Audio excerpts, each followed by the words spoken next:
തീർച്ചയായിട്ടും ഈ result May 4 എന്ന് പറയുന്ന ദിവസത്തേക്ക് തന്നെ വെച്ചത് കേരളത്തിൽ ഈ ധാർഷ്ട്യത്തിൻ്റെ ഒരു ഭരണം അവസാനിച്ചിരിക്കുകയാണ്.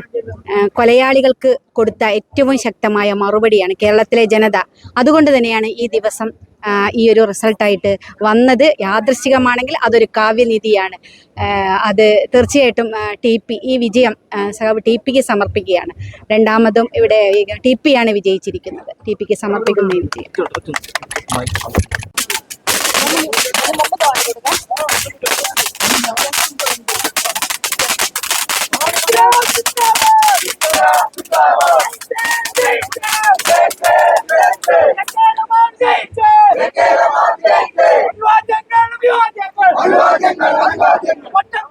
വിവാദങ്ങൾ